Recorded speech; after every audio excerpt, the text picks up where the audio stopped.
154페이지죠. 용존산소 변화 곡선에 대해서 보기 전에 154페이지 그 하단에 보시면 6번의 하천의 생태 변화 여기부터 먼저 볼게요.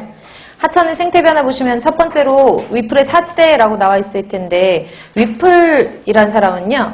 이제 하천에서의 그 생태 변화를 네 군데로 이렇게 분류를 해놓고 여기에 따른 특성들을 정리를 해놨어요. 그래서 하천에서의 그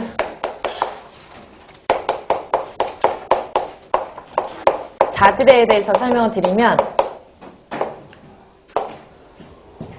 볼게요. 일단 제가 그래프를 가지고 먼저 설명을 드리면은요. 칠판 볼게요. 원래는 오염물질이 없는 물이었어요. 오염물질이 없어서 근데 하천이 오염물질이 완전히 제로일 수는 없잖아요. 그러니까 오염물질이 한 요 정도 있었던 그 물에 요 지점에서 제가 오염물질을 유입을 시킬게요.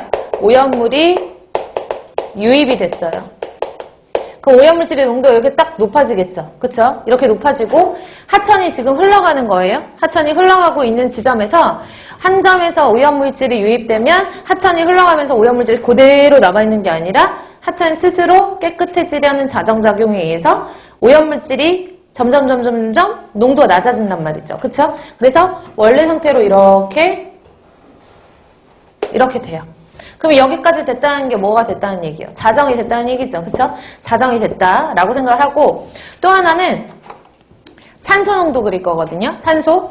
물속에 오염물질이 처음에는 유입되기 전에는 오염물질의 농도가 낮으니까 물속의 산소도 포화 상태까지는 아니더라도 산소가 어느 정도 충분할 거 아니에요. 그쵸? 그래서 산소 농도가 한 요 정도가 있었어요. 근데 오염물질이 유입되기 시작했네요. 오염물질이 갑자기 급격하게 고농도로 딱 유입이 됐더니 이 오염물질을 산화분해하기 위해서 물속에 있는 호기성 박테리아가 산소를 막 쓰기 시작해요. 그래서 산소를 막 소비를 해요. 산소를 막 소비를 하다가 어느 지점에 가면은 유기물은 점점 분해를 하면서 산소를 쓰다가 이제 이 물에서 산소가 가장 낮은 지점까지 이르게 되는 거예요. 산소가 가장 낮은 지점.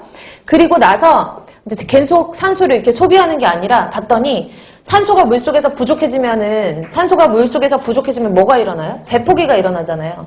그러니까 앞에서는 산소를 소비하는 양과 재포기하는 양을 비교를 했을 때 재포기되는 양에 비해서 소비되는 양이 너무 과하게 많으니까 산소가 다운이 되는 거고 뒤로 가면 갈수록 이제 소비하는 양도 있긴 하지만 소비되는 양에 비해서 재포기되는 양이 많아지는 거예요. 왜냐하면 소비되는 양이 많아지려면 유기물이 많아야 되는데 유기물은 점점 감소하잖아요. 그러니까 호기성 박테리아가 먹을 만한 유기물이 점점 모자라지는 거죠. 맞죠? 왜 그런지 아시죠? 앞에서 먹이를 먹고 얘네가 뭐 했을 거 아니에요? 새끼를 이만큼 낳았을 거 아니에요. 그러니까 먹이를 필요로 하는 개체수는 많아지는데 먹이는 점점 부족해지는 거니까 이제 못 먹는 애들도 생기고 못 먹는 애들이 생긴다는 얘기는 산소 소비가 줄어든다는 얘기인데 상대적으로 그거에 비해서 산소가 부족하니까 산소 공급량이 더 많아지는 거니까 뒤로 가면 갈수록 산소가 이제 점점 늘어나기 시작한단 말이에요. 이해 가시죠?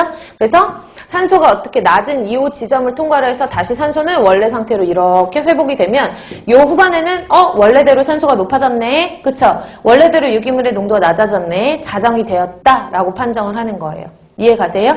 그래서 위플이란 사람은 여기 나와 있는 제가 이건 설명드리기 위해서 쓴 거니까 이건 지워주고 얘를 우리가 DO, 산소 수화 곡선이라고 얘기를 하거든요. 그래서 DO, 세그, 영어로는 커브 라고 해서 산소 수화 곡선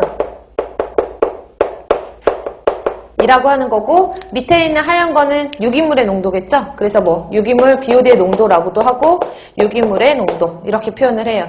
그래서 이걸 가지고 위플이란 사람은 요 하천에서의 오염물질이 정화되는 이 정화 단계를 4단계로 구분을 했는데 제가 지금 여기